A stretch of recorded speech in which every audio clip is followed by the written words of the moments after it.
In the gilded chambers of Europe's past, loyalty was rarely what it seemed. Behind jeweled masks and velvet curtains, the whispers of betrayal echoed louder than the sound of any royal decree. Tonight, I will take you into that hidden world, the secret corridors of palaces where conspiracies brewed, where the nobility smiled with poisoned lips, and where loyalty was nothing more than a mask worn for survival. Before we begin, I invite you to subscribe to History 1, where stories of intrigue, power, and hidden truths come alive. With each tale, we uncover the shadows behind the shining crowns, and what you discover may change how you see history forever. And now, let us step into the story of masked loyalties, conspiracy and treachery in European courts. The night was heavy with silence, but the silence was deceptive. In the Hall of Mirrors at Versailles, laughter spilled from gilded lips, glasses clinked with ruby wine, and chandeliers glittered like 1,000 captive stars. Yet, in the reflection of every polished mirror, shadows moved where no courtiers danced. Servants carried trays of delicacies, but beneath their humble bows, their ears strained, their eyes wandered, and their whispers carried secrets to patrons who paid in gold or in lives. Conspiracy in European courts was never blunt or obvious. It was as soft as perfume lingering in the air, as sharp as the edge of a concealed dagger. To survive at court, one needed more than noble birth. One needed cunning, patience, and the ability to play both friend and foe. A misplaced glance, a word overheard, a loyalty pledged too loudly. These could mean ruin, exile, or worse. It was the early 18th century, and the courts of Europe, France, Spain, Austria, England, were stages upon which great dramas of betrayal unfolded. The monarch was always the sun around which all revolved, but even the brightest sun cast long shadows, and in those shadows lived the conspiracies that shaped nations. At Versailles, where the Sun King's legacy still lingered like incense, rival factions plotted over who might gain influence over the young and uncertain Louis XV. Some whispered of the regent's corruption, others of foreign queens pulling strings, and in every corner, men and women donned masks of loyalty. Yet when those masks slipped, what emerged was treachery, as refined and calculated as the art hanging on the palace walls. Not far across the Channel, in the English court, loyalties were no less fragile. The Stuarts had been overthrown. The Hanoverians now sat upon the throne, and beneath powdered wigs and elaborate coats, daggers of treason gleamed unseen. The Jacobites, those who sought to restore the exiled Stuart line, met in candlelit rooms, swearing fealty to a king in exile, while by day they raised their cups to the reigning monarch. In Spain, too, the whispers of court intrigue spread like wildfire. The Bourbon dynasty, newly placed upon the throne after the War of Spanish Succession, faced enemies not just beyond its borders, but within its own palaces. Every ambassador, every priest, every lady-in-waiting was a player in a game where one false move could alter the fate of empires.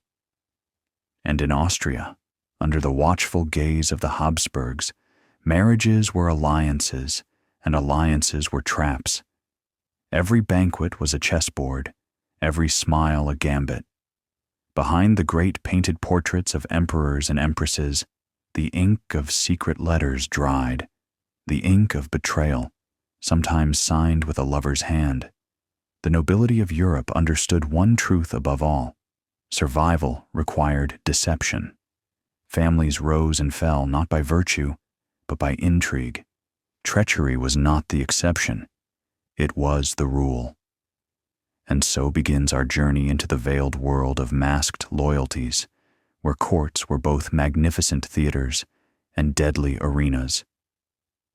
Tonight, I will tell you the stories hidden beneath the surface, of secret affairs that toppled ministers, of courtiers who lived by treachery and died by it, of masks that concealed not beauty, but lies. The game of loyalty was played in whispers, and the stakes were kingdoms. The masquerade had always been more than entertainment. In the courts of Europe, a ball was never just a ball. Behind every mask, there lurked more than a painted smile. Each step in a dance was a test of allegiance, each whispered word a potential bargain struck. The chandeliers glittered to distract, the music swelled to conceal, but in the shadows, conspiracies flourished. At Versailles, the Marquis de Villeroy knew this better than most. An old courtier, his powdered wig was white as snow, yet his mind was sharp as a blade. He bowed to the king, praised the regent, and dined with the queen, but in secret, he was the spider at the center of a vast web. His letters, written in invisible ink, passed through the hands of servants who appeared loyal only to the wine they poured. The letters carried whispers of alliances, bribes, and treacherous plots stretching from Paris to Vienna. One winter evening, in the gallery lit by 1,000 flickering candles, the marquise leaned close to a duchess known for her beauty and her debts. Her smile was dazzling, her jewels magnificent, but her household coffers were empty, and the marquis knew it. "A word, my lady," he murmured, "could be worth more than all the diamonds on your neck." And with that, another piece was moved on the board of power. But conspiracy did not live in France alone. In London, the great salons of the aristocracy glittered with wit, poetry, and politics. Behind the laughter of ladies and the toasts of gentlemen, factions whispered of rebellion. The Jacobites, ever restless, dreamed of bringing the Stuarts back to the throne. They used secret codes hidden in poems or toasts to the king over the water, words that seemed harmless but carried deadly intent. A loyalist who overheard such a toast might report it to the crown, and suddenly, a gentleman who had raised his glass at midnight might find himself in chains by dawn. One such gentleman, Lord Halewood, played a dangerous game. By day, he sat in Parliament, a loyal subject to King George. By night, he slipped into the smoky back rooms of London taverns where Jacobite conspirators gathered. He drank with them, swore oaths, even carried letters across the Channel to the exiled court in France. But who was he truly loyal to, the king in London or the king in exile? Perhaps neither, perhaps only to himself. In the courts of Europe, self-interest was the only crown that never slipped. Spain, too, seethed with intrigue. King Philip V, plagued by melancholy, often retreated from public life, leaving his queen, Elizabeth Farnese, to wield power with a hand both graceful and ruthless. Behind her silks and prayers, she played a game of her own, manipulating ministers and foreign ambassadors. She knew how to reward loyalty, but she knew even better how to punish betrayal. Courtiers whispered that her spies were everywhere, in the kitchens, among the guards, even in the confessional box. No secret was safe from her reach, and yet, even queens were not immune to treachery. Within Elizabeth's own circle, ladies-in-waiting carried tales to foreign courts, hoping for gold or titles in return. They passed coded letters sewn into hems of gowns or stitched into tapestries that left Spain under the pretense of gifts. A smile, a curtsy, a prayer. It was all theater. Behind the curtain, the truth was war waged with secrets instead of swords. Austria, with its sprawling empire, was a kingdom of masks within masks. The Habsburgs relied on marriages as weapons, but behind the marriages were betrayals that stretched across generations. Ministers and nobles dined in glittering halls, yet each carried the weight of secrets too dangerous to speak aloud. A misplaced word could topple a dynasty. A signed letter could alter the map of Europe. And so, the courts became battlefields, not of armies, but of whispers, not of cannon fire, but of poisoned wine, coded letters, and smiles that concealed knives. To live among the nobility was to know that one's survival depended on wearing a mask, and wearing it well. For in this world, loyalty was never truth. It was a performance, a role played to perfection, and when the mask slipped, the price was often death. It was in the grand masquerade halls that the true theater of power unfolded. Beneath feathers, jewels, and gilded masks, men and women spoke truths they dared not utter in daylight. One mask hid a Jacobite conspirator, whispering treason to a French envoy. Another concealed a Spanish lady passing coded intelligence to an Austrian ambassador. The music drowned their words, the laughter cloaked their intent, and the masks erased their identities. No court in Europe was immune to this double life, where loyalty was a performance and betrayal a profession. In Paris, the Duke of Orléans, regent of France, was both feared and despised. His nights were filled with revelry, yet while his courtiers drank, he listened. Rumors of plots against him were constant. His informants, paid in both gold and promises, moved through the city like shadows. The Duke himself was no stranger to duplicity. He had sworn loyalty to Louis XV, yet many whispered that his true ambition was the throne itself. And so, a game of masks began, courtiers pretending to love him, while secretly aligning with foreign powers. One such courtier was the Comtesse de Marigny. Elegant, charming, with a voice that could soothe or seduce, she was the regent's confidant. Yet the Comtesse was also the paid informant of the Austrian envoy. By day, she sang praises of the regent's wisdom. By night, she slipped letters into hidden compartments of her jewelry box, destined for Vienna. What she sold was not simply information, but trust, his trust, betrayed for foreign gold. In London, across the Channel, the Hanoverian court was equally treacherous. King George I, German by birth, mistrusted his English ministers, while they in turn despised his foreign favorites. His son, the Prince of Wales, plotted against his father with a bitterness that poisoned the very air of St. James's Palace. Behind every dinner and public embrace, there was suspicion. Father and son smiled in portraits, but their private meetings were silent battlegrounds. In this toxic atmosphere, loyalty was purchased in coin or position. A secretary might serve both king and prince, depending on who paid more.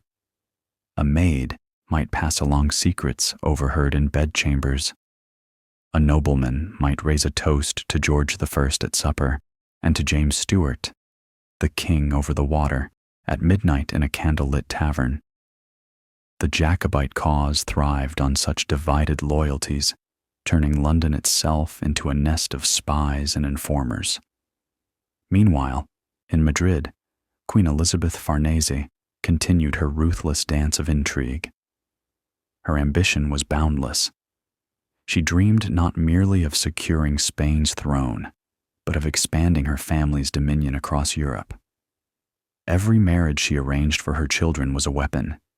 Every alliance she pursued a trap.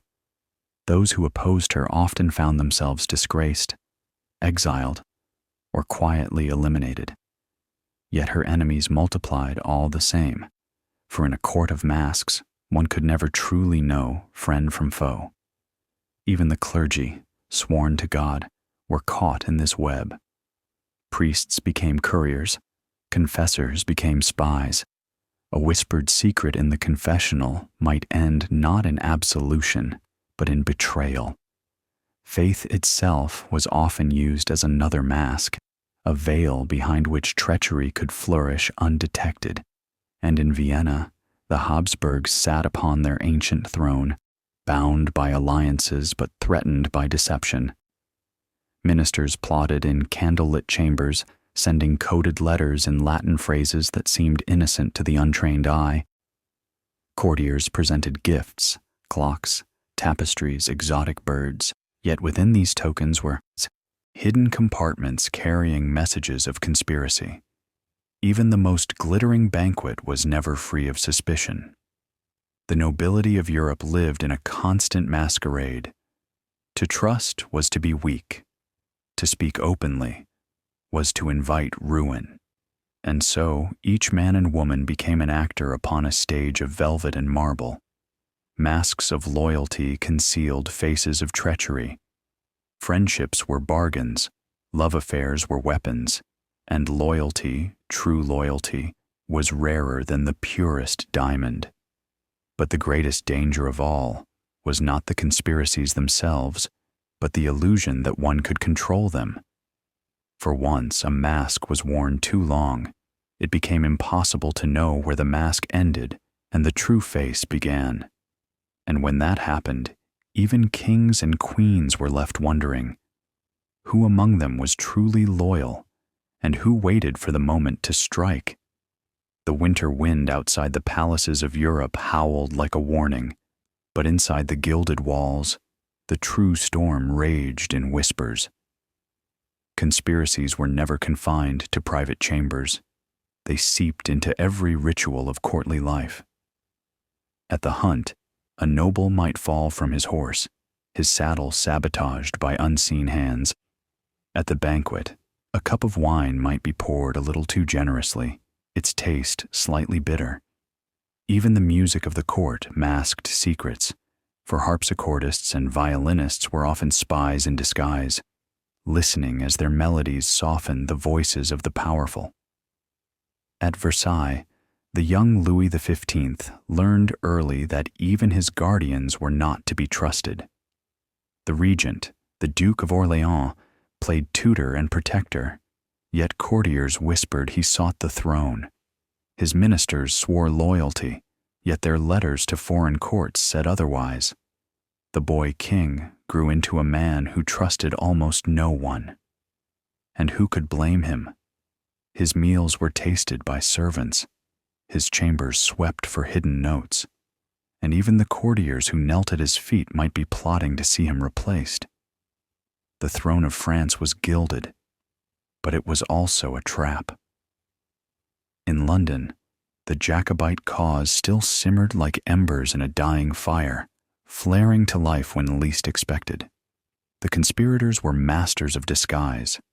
A noblewoman hosting a poetry reading might, in truth, be gathering funds for rebellion. A merchant importing French wine might also be smuggling letters from the exiled Stuart court. Loyalty to the crown was professed loudly in Parliament, but in candle-lit taverns toasts were made to the king over the water. It was treason spoken in jest, yet jest had a way of becoming reality. One tale whispered through London was of Lady Eleanor Whitcomb, whose beauty captivated both Whigs and Tories alike. She appeared to be a loyal supporter of King George, her salons filled with ministers and ambassadors.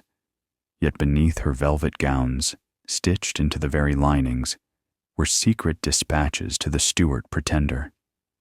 Many swore she had duped half the court, lovers and allies alike, until one cold evening her coach overturned on a muddy road and her secrets spilled into the hands of her enemies.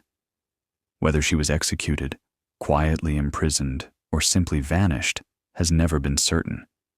But her name lingered in whispers, a symbol of loyalty worn like a mask. Meanwhile in Spain, Queen Elizabeth Farnese played a game few could rival. She smiled upon foreign ambassadors, showered them with kindness, and then played them against one another like pieces on a chessboard. Her ladies-in-waiting were her pawns, though they themselves believed they were queens. When Elizabeth arranged marriages for her children, she forged alliances, but also planted seeds of future treachery. Her enemies at court feared her patience most of all, for she did not strike quickly, but with the precision of a dagger slipped silently between ribs. And in Austria, the great palaces of Vienna were no less dangerous.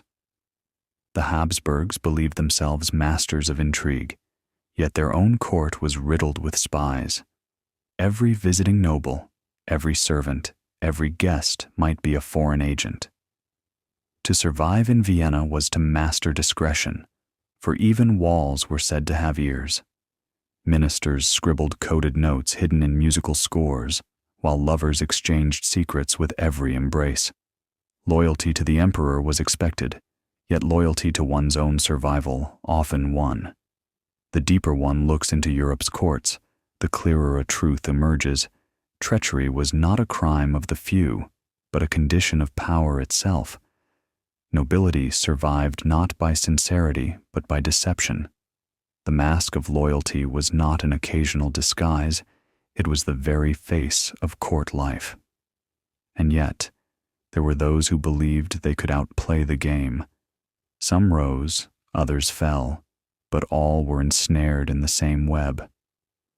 For in the glittering courts of Europe, loyalty was fragile, betrayal inevitable, and the greatest conspiracy of all was the illusion that crowns rested secure upon royal heads. In every European court, the air itself seemed laced with suspicion. Words spoken too loudly could be a death sentence. Words spoken too softly could be missed opportunities. Silence, therefore, became a weapon, and many learned to wield it with deadly skill. At Versailles, silence cloaked one of the most chilling conspiracies of the early 18th century. A group of courtiers, tired of the regent's excesses and corruption, whispered of removing him altogether. Their plot was never written, never formally spoken, only implied in nods, glances, and half-finished sentences over chessboards and hunting rides. They trusted no parchment, no ink. Yet such silence was not perfect. A valet, unnoticed in a corner, caught the meaning of their gestures and sold the secret to the regent himself. By dawn, 3 conspirators had vanished into the Bastille, their families disgraced, their estates confiscated. The regent smiled that day as if nothing had occurred, while the rest of the court danced, aware only that the air had grown colder. In London, King George I faced conspiracies of a different kind. His ministers argued endlessly in Parliament, yet behind closed doors many were in secret contact with his son, the Prince of Wales. The prince despised his father with a passion that bordered on obsession. Father and son became rival centers of loyalty, splitting the court in two. Ambitious nobles swore allegiance to both, hedging their bets in case the winds shifted. Dinner invitations themselves became tests of loyalty. Accept the king's table and risk the prince's wrath. Dine with the prince, and the king might never forgive you. Thus, meals turned into battlefields, and forks and knives clinked over plots and betrayals.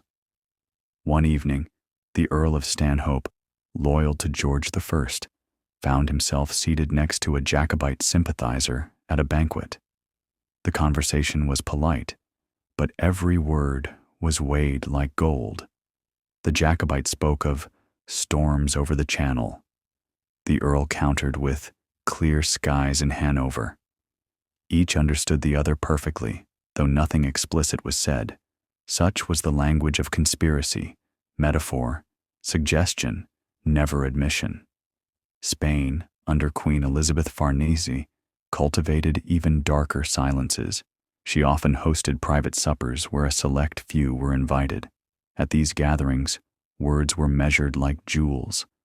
To remain silent too long was suspicious. To speak too freely was fatal. Those who dined with her were tested, not fed. A nobleman who faltered, who let slip a word suggesting disloyalty, might find himself stripped of title within weeks. It was said, that one evening a minister mentioned the possibility of an alliance with Austria in jest. The Queen's smile did not waver, yet by month's end he was recalled to his estates in disgrace, never to be seen again at court. In Vienna, the court of the Habsburgs resembled a labyrinth of whispers. Servants were bribed with coins, musicians with patronage, priests with influence. Coded language was everywhere. Lovers spoke of roses and gardens, but beneath the metaphor lay treaties, betrayals, and promises of war. Even emperors were not immune.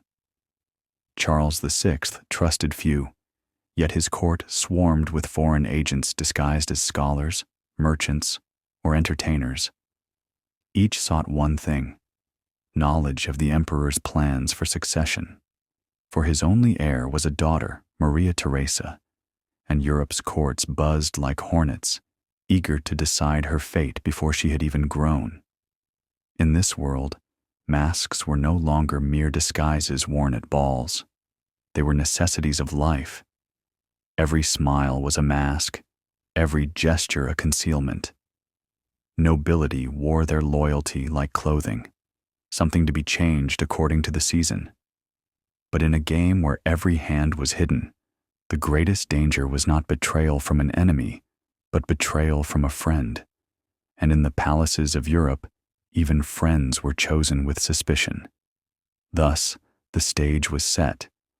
Kingdoms glittered, crowns gleamed, but beneath it all lay a web of deception so vast and so intricate that no monarch, no noble, no servant was truly safe. For the courts of Europe were not ruled by kings or queens alone. They were ruled by the masked loyalties of those who smiled even as they prepared the knife.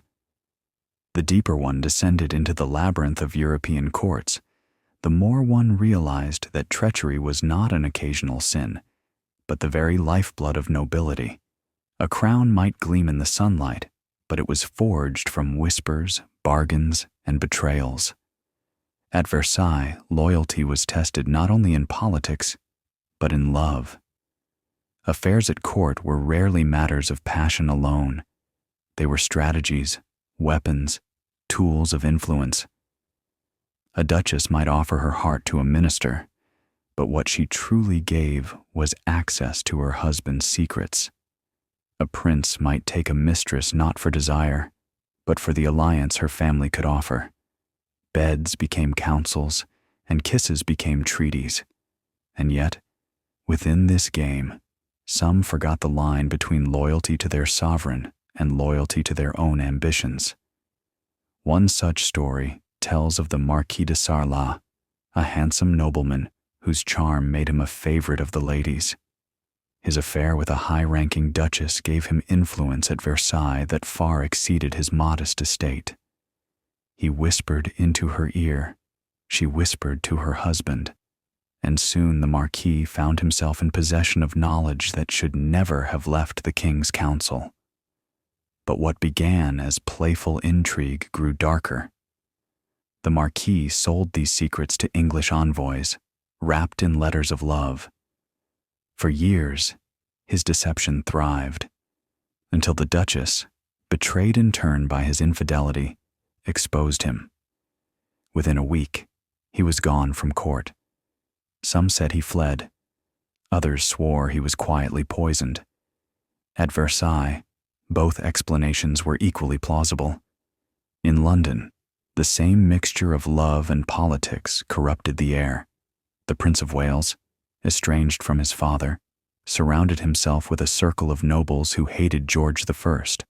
Among them was Lady Charlotte Harrington, famed for her wit and her ability to sway men to her cause. Her salons became meeting places where loyalty to the prince was whispered, and loyalty to the king was mocked. Yet, Lady Charlotte herself was not faithful to any single master. Though she appeared the prince's greatest ally, she carried letters to Jacobite agents, hoping that if the Stuarts returned, she would rise even higher. The prince never knew. His dearest confidant, played a double game, and when the tide turned against the Jacobites, she vanished into obscurity. Proof that in a world of shifting loyalties, even the brightest stars could fall without trace. Spain's court, meanwhile, was suffocating under Queen Elizabeth Farnese's ambition. Her power was absolute, but it also bred resentment. Ministers smiled at her feasts and bowed before her, yet many longed for her downfall. Some plotted in secret with foreign ambassadors, promising loyalty to Austria or Britain in exchange for support. But Elizabeth had a weapon greater than armies: fear. It was whispered that she kept a private cabinet of letters, every treasonous word written by her enemies, collected by her spies. To see one's handwriting among them was to see one's doom. More than once, a nobleman simply disappeared after a banquet, his absence never explained, his estates quietly absorbed by the crown. Vienna, too, was heavy with such vanishing acts. The Habsburg Empire was too vast to control by armies alone.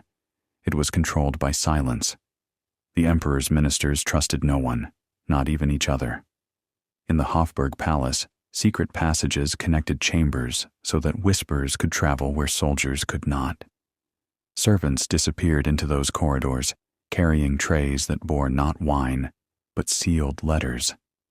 The most dangerous of them all were the seemingly invisible ones, the chambermaids, the scribes, the coachmen. They were bought cheaply and sold dearly, for they overheard what nobles dared not admit in council chambers. Across Europe, the pattern was the same. Loyalty was fragile, masks were constant, and betrayal was the coin of survival. Yet beneath the elegance of silks and jewels, beneath the music and laughter, the nobility lived in constant fear. For each of them knew that the greatest threat did not come from the enemy abroad, but from the friend beside them at table, the confidant in their bed, the ally who smiled with one hand while sharpening a knife with the other. And in that fear lay the true power of the courts. For fear itself was the strongest leash, binding kings, queens, and nobles alike to the endless masquerade of loyalty and treachery. The masquerade of loyalty had lasted for centuries, yet in the early 18th century it reached a fevered pitch. Nowhere was this more evident than in the court of France, where the glittering splendor of Versailles masked a deep rot of mistrust.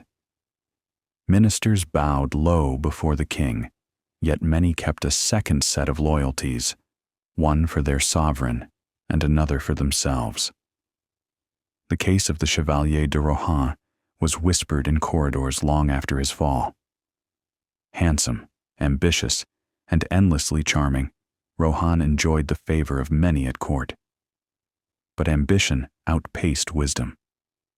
Believing himself destined for greater things, he entered into secret correspondence with foreign agents, promising intelligence in exchange for their support.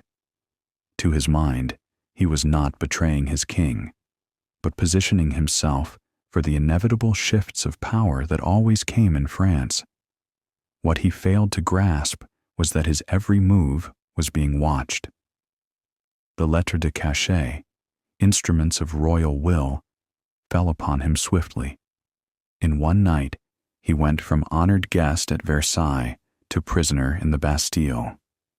His fate was a warning to all. Loyalty might be a mask, but once it slipped, there was no redemption.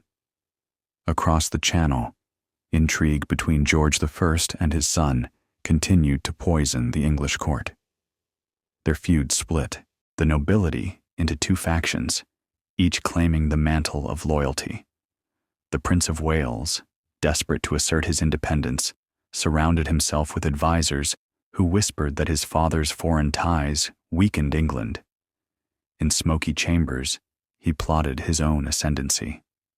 Yet the irony was bitter.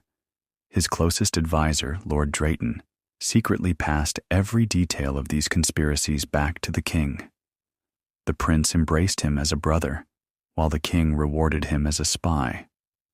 When the prince's plans collapsed, he raged at the betrayal, not knowing he had invited it to sit at his right hand. In Spain, Queen Elizabeth Farnese refined the art of duplicity to perfection. She knew that her court was riddled with enemies, but she welcomed them all to her table. There, with eyes that seemed soft and words that seemed gracious, she listened. She allowed them to believe they deceived her, that their masks of loyalty held. But her spies, ever watchful, revealed the truth behind the performances. On more than one occasion, a nobleman was toasted at supper, only to be arrested at dawn. She understood the lesson of power. Loyalty could not be demanded, but it could be manufactured through fear. Vienna, by contrast, was less flamboyant, but no less dangerous.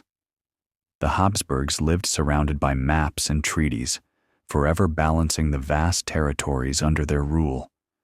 But every alliance was a double-edged sword. In candle-lit chambers, ministers signed documents with hands that trembled, knowing that tomorrow those same signatures might condemn them as traitors. One Hungarian count, once a trusted advisor, was discovered to have carried messages to the Ottomans, letters hidden within the bindings of prayer books. His trial was swift, his execution quieter still. Yet the Habsburgs made no grand display of it. Better to let him vanish quietly, a ghostly reminder that treachery was always possible, always punished. In these courts, appearances were everything. A smile was as sharp as a blade, a bow as dangerous as a dagger. The nobility learned early that to survive meant to play the game, to master silence, to trade whispers, to wear masks not only at balls, but in every moment of life. And yet, beneath the silks and powdered wigs, fear gnawed at them all. They dined at golden tables and slept on feathered beds, but in their dreams, they saw shadows at the door, heard footsteps in the corridor, and wondered if tomorrow's dawn would bring disgrace, exile, or death. For in the courts of Europe, loyalty was not truth, it was illusion. And the most dangerous illusion of all was believing that one's mask could never slip. There were moments when the mask of loyalty slipped suddenly, and the consequences shook entire kingdoms. One of the most infamous cases came from France in the tangled affair known as the Cellamare Conspiracy. In 1718, the Spanish ambassador, the Duke of Cellamare, wove together a web of nobles, courtiers, and discontented princes who sought to overthrow the regent of France, the Duke of Orléans. Their aim was to seize control of the young Louis XV and place France firmly under Spanish influence. Letters passed in secret, sealed with wax, and hidden in hollowed-out books. Meetings were held in candlelit chambers, where noblemen swore oaths that echoed louder than church bells in their own hearts. But treachery, though carefully planned, is never perfectly concealed. A servant overheard what he should not. A coach was stopped and searched, a letter intercepted. Suddenly, the conspiracy unraveled. The regent, with cold precision, struck. Noblemen once honored were cast into the Bastille, their names disgraced. The Spanish ambassador himself was expelled in shame. The plot had failed, but the echo of its betrayal lingered in the court. Whispers spread that if such powerful men could fall so quickly, no one's mask was truly secure. In England, similar dramas unfolded with less spectacle, but equal venom. Jacobite plots flared and died like sparks in the dark, yet each threatened to ignite civil war. One gathering of conspirators in 1722, later known as the Atterbury Plot, nearly brought the kingdom to the brink. The Bishop of Rochester himself, Francis Atterbury, was found to have corresponded with the exiled Stuarts, weaving a net of rebellion beneath his holy robes. The discovery shocked the realm. A man of God, preaching loyalty to king and country, secretly planning its undoing. When the plot was revealed, he was banished, his honor stripped away. London's taverns buzzed with the lesson. If even bishops wore masks, who could be trusted? Spain, too, trembled with similar betrayals. Queen Elizabeth Farnese's enemies multiplied, but none dared strike openly. Instead, they sought foreign alliances, promising favors to Vienna or London if only they could weaken her grip. More than once, she exposed these plots before they ripened, dragging the traitors into the light. She had learned a truth that every ruler eventually did. The greatest power lay not in armies, but in secrets. To hold another's secret was to hold their soul, and she held many. Vienna's court, ever cautious, handled its betrayals with quiet efficiency. An Austrian archduke was once discovered to have conspired with the Prussians, promising them influence in exchange for their support in a succession dispute. He was not publicly condemned. Such disgrace would stain the Habsburg name. Instead, he was sent on a diplomatic mission to a remote posting from which he never returned. His disappearance became yet another shadow among many, a warning to those who imagined treachery could ever remain hidden. Thus, across Europe, the pattern was the same. Masks of loyalty worn, conspiracies hatched, betrayals exposed, punishments delivered. Yet the cycle never ended, for as one conspiracy died, another was born. Like weeds in a garden, treachery always returned, nourished by ambition, watered by envy, and rooted in the very soil of power. The nobility knew this, yet they continued to play the game. Perhaps they could not help themselves. Perhaps the masquerade was as essential to them as breath itself. To live without intrigue, without the thrill of deception and the hope of power, was to live without purpose, and so the masquerade continued, brilliant, deadly, eternal. The masquerade stretched on, decade after decade, until it became impossible to tell where theater ended and truth began. In every palace across Europe, the same scenes unfolded, whispers in corridors, coded letters passed beneath silver trays, promises sworn in candle-lit chambers. Yet the players changed, and with them, the style of their betrayals. At Versailles, the young Louis XV grew into a man surrounded by masks. His courtiers flattered him with words dipped in honey, but behind his back they plotted like wolves circling prey. Even his mistresses, those women who seemed to hold his heart, often carried secrets to foreign ambassadors. One, Madame de Prie, was said to have played France and Spain against one another, her pillow talk becoming statecraft. Louis, weary and suspicious, learned to retreat into silence. But silence, too, was dangerous, for it allowed others to fill the void with their own schemes. The king had power in name, yet power slipped like sand through his fingers, seized by those whose loyalties shifted with every season. In London, George II inherited his father's throne, but not his father's stability. The Jacobite cause still stirred beneath the surface, erupting in the rebellion of 1745. Noblemen who had pledged their loyalty to the Hanoverian king were suddenly revealed as traitors when Bonnie Prince Charlie marched south. Some raised their banners openly, but more dangerous were those who remained within the court, wearing masks of obedience while sending coin and men to the rebels. When the rebellion failed, the punishment was brutal: executions, confiscations, exile. Yet even this did not kill the spirit of conspiracy.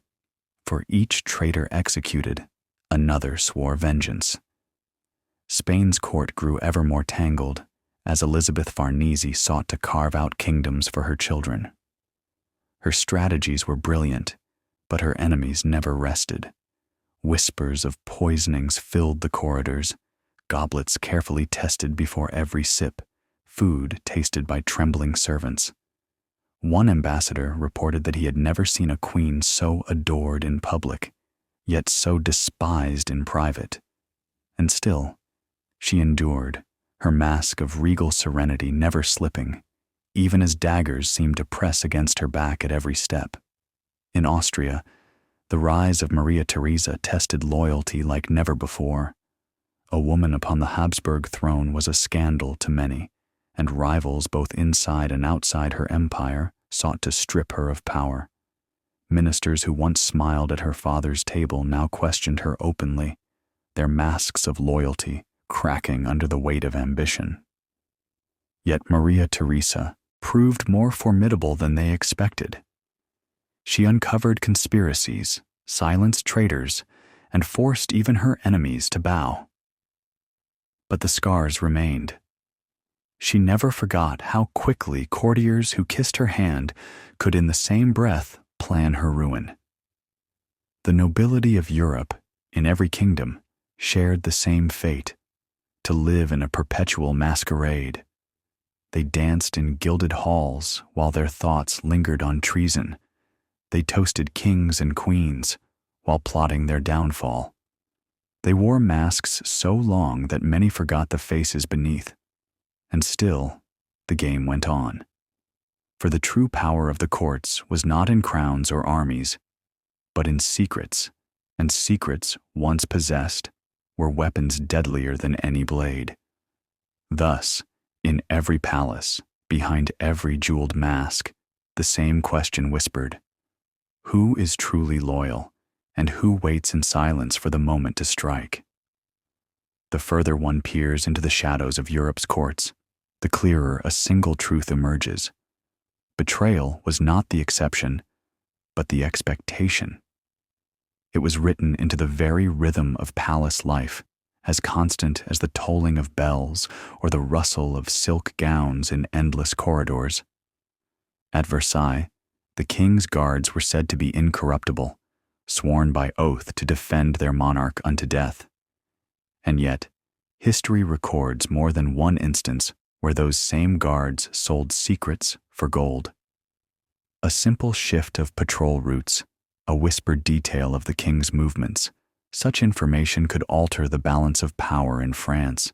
The uniform inspired trust, but beneath the uniform was a man, and men could be bought.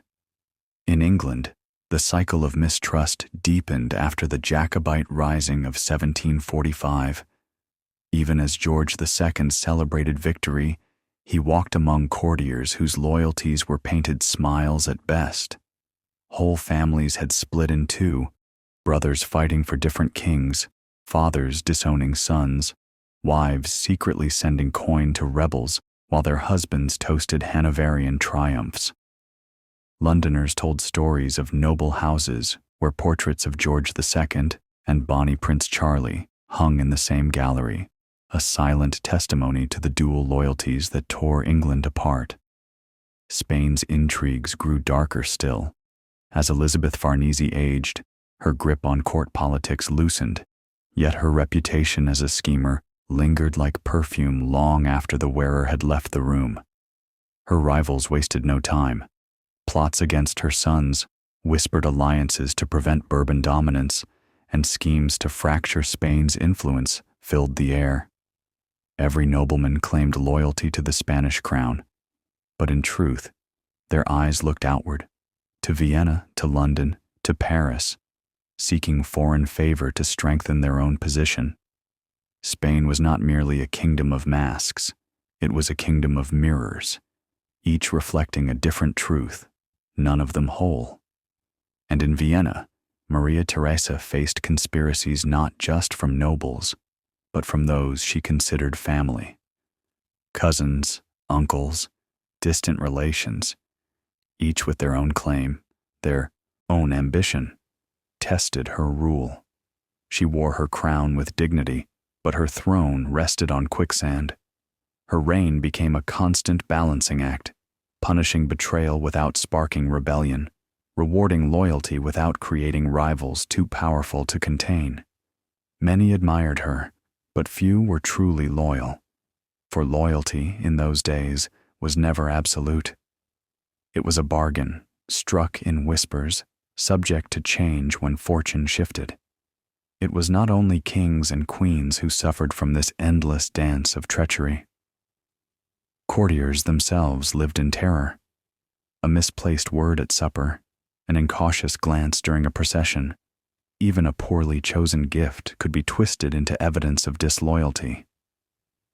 The nobility had mastered the art of smiling while swallowing fear. Letters were burned after reading, servants bribed to silence, priests sworn to secrecy.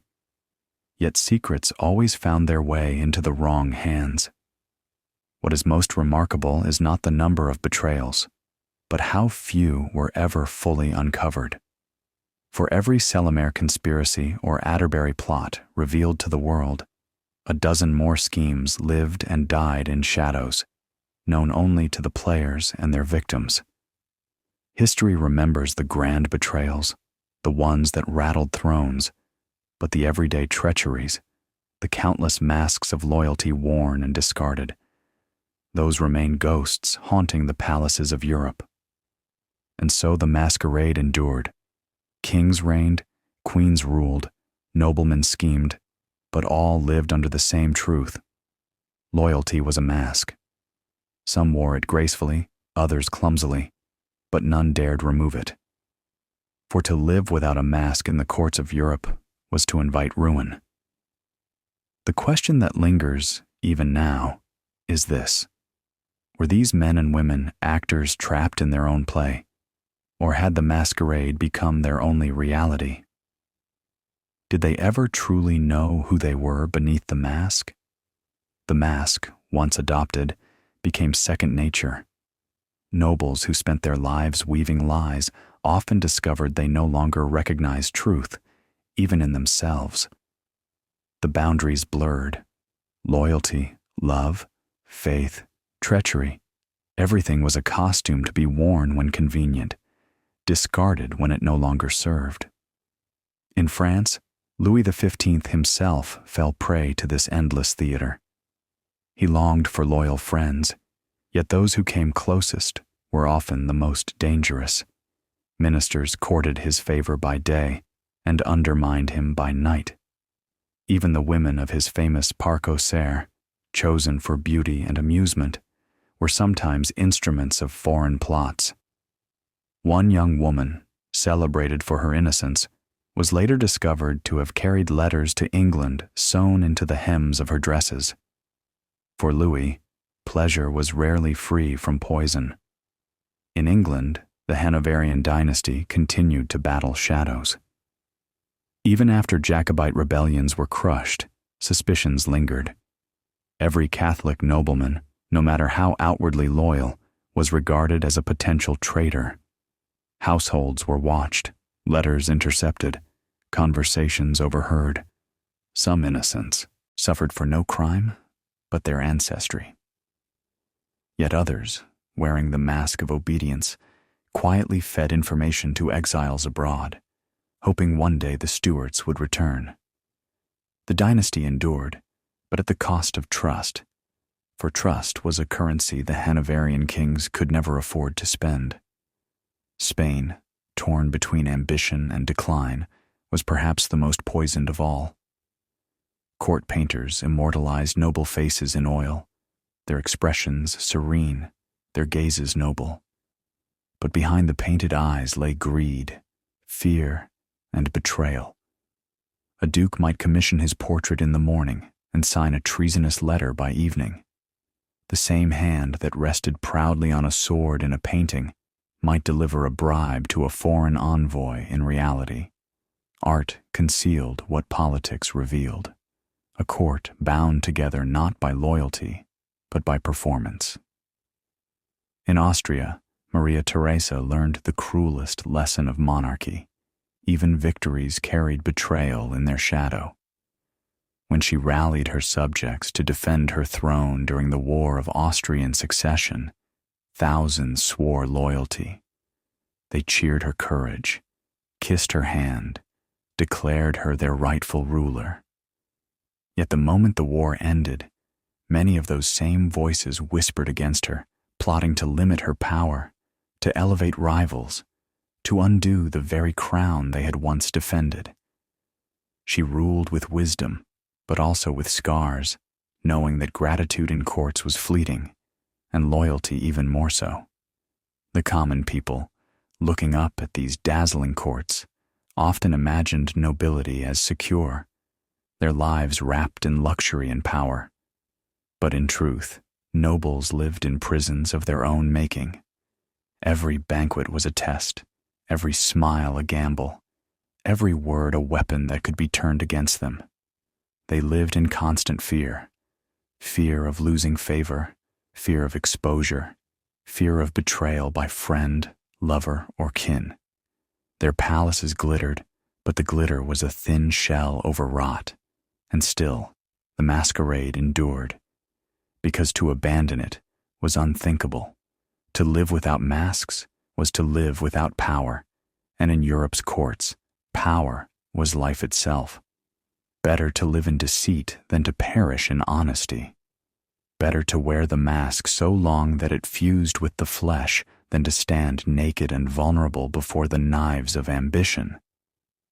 So the question remains, echoing through the marble halls and mirrored galleries of history.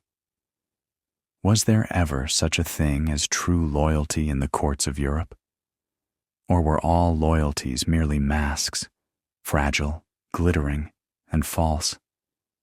If there was one place where the fragility of loyalty became undeniable, it was in the dynastic marriages that bound Europe's royal houses together. These unions, celebrated with pomp and gilded ceremony, were often nothing more than contracts of convenience. A bride's smile concealed terror, a groom's oath of devotion masked indifference. Behind the veils and crowns, true hearts were rarely aligned.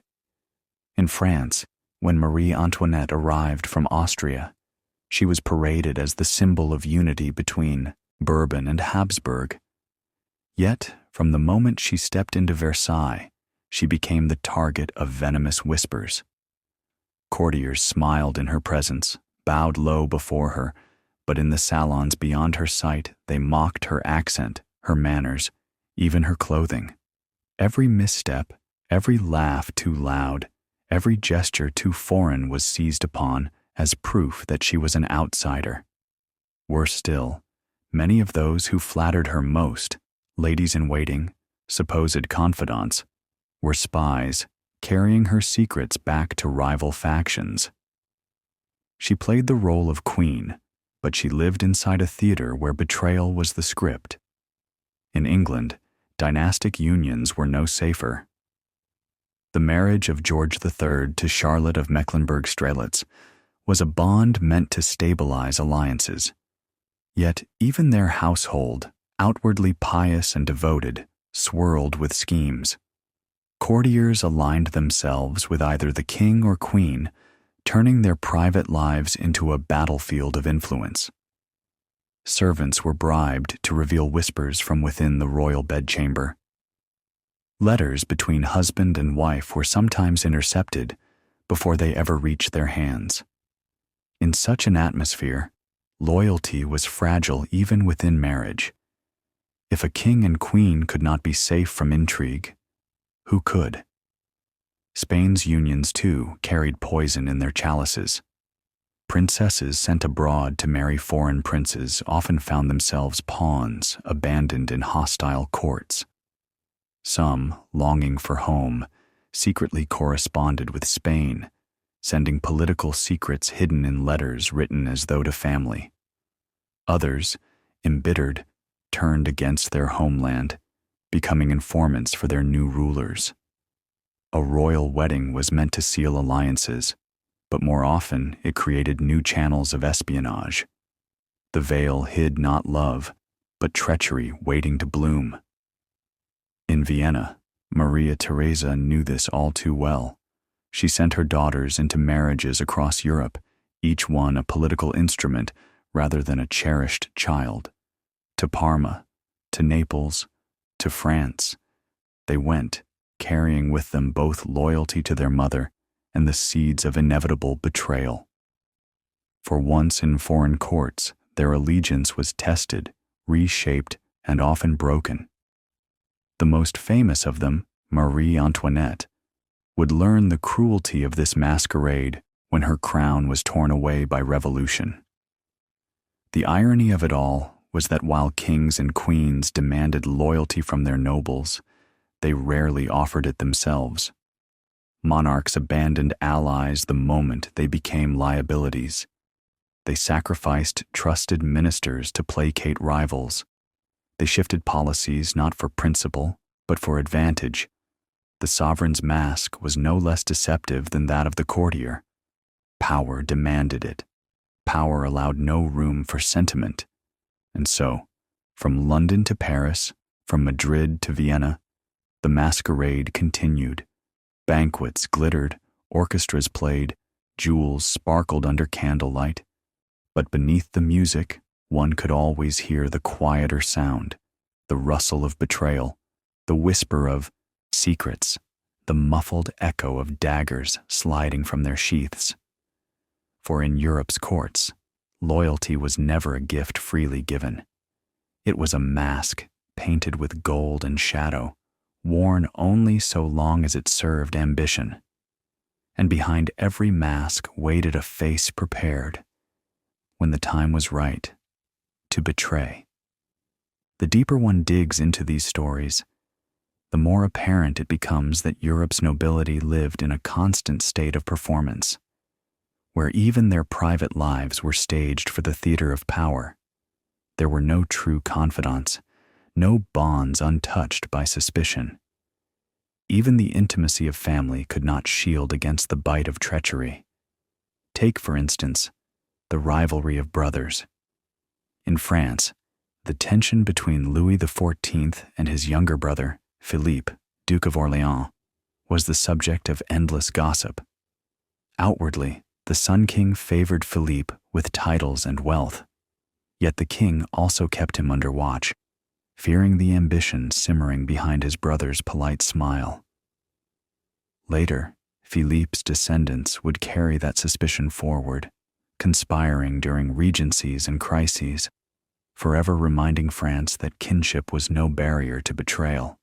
England's royal household fared no better.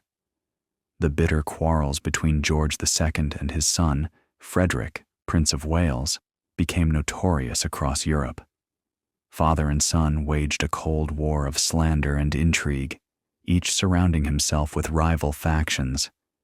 Courtiers were forced to choose sides, knowing a wrong word spoken in the wrong chamber could destroy them.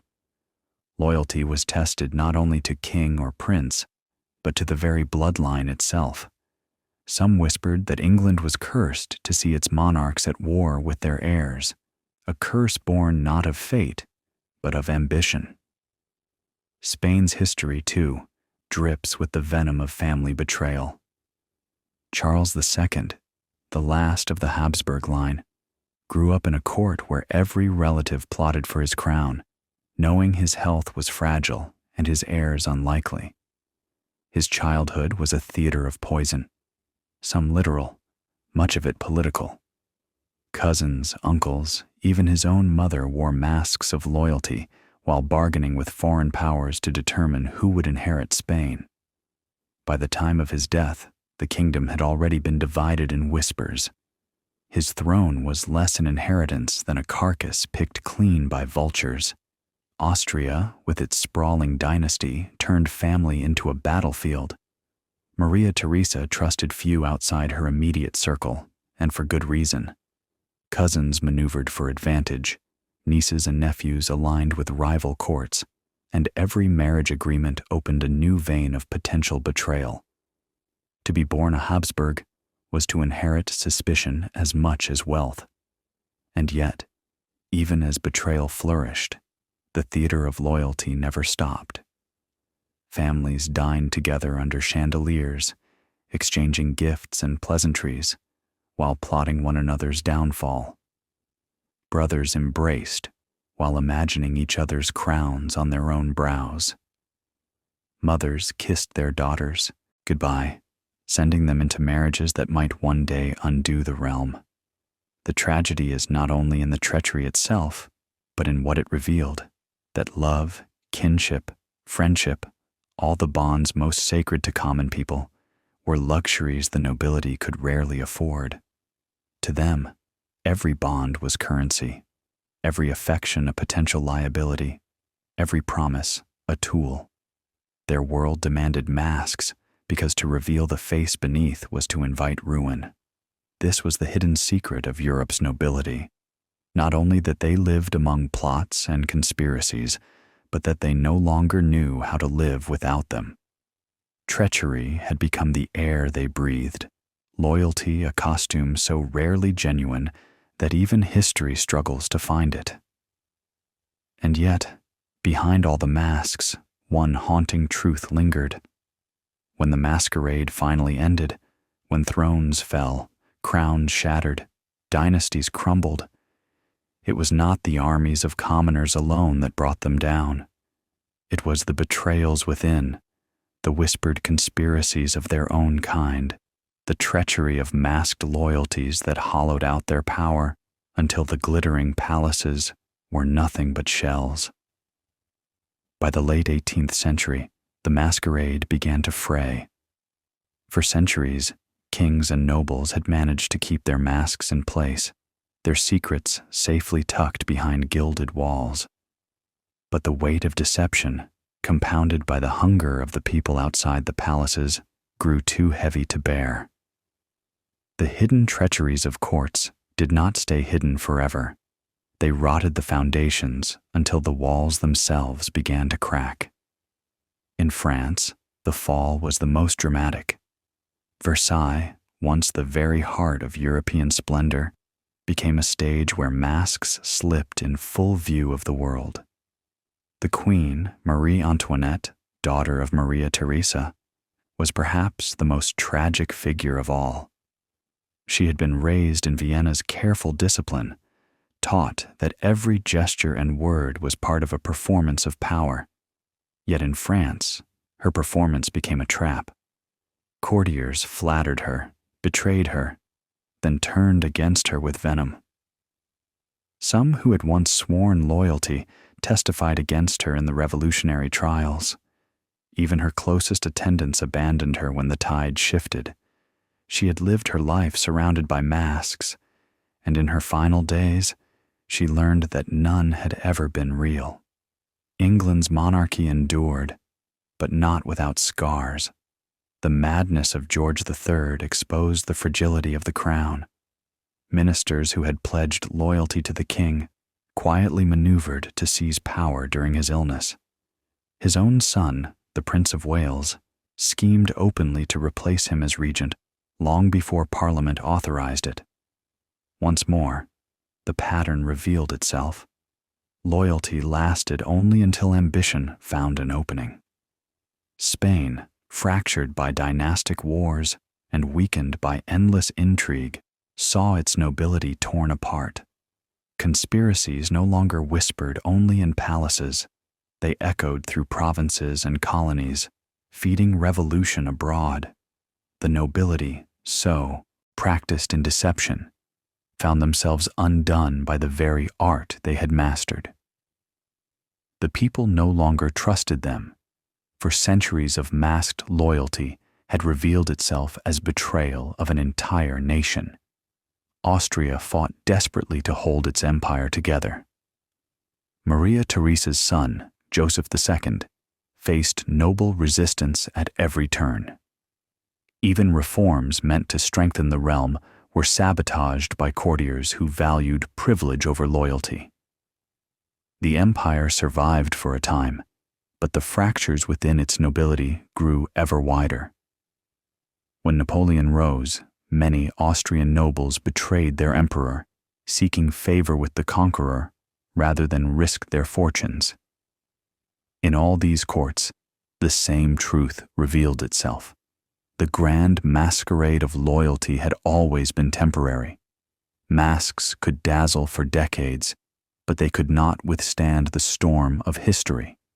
Betrayal, repeated for generations, had hollowed out the nobility's claim to honor. By the time revolutions shook Europe, the people no longer saw their rulers as divine or noble.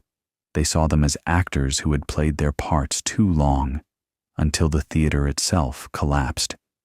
And so, the masquerade ended. Palaces once filled with the rustle of silk and the glow of chandeliers echoed with silence or the tramp of soldiers' boots. Thrones were toppled, crowns confiscated, titles stripped away. The masks that had hidden treachery for centuries shattered in the fire of revolution and war. Yet even in ruin, the legacy of masked loyalties endured. The secrets, the betrayals, the conspiracies of Europe's nobility did not vanish. They became warnings written into history. Warnings that remind us, where power gathers, masks will follow. Where ambition burns, loyalty will always be tested. And in the glittering courts of the past, loyalty was not a virtue, but an illusion, fragile, fleeting, and false.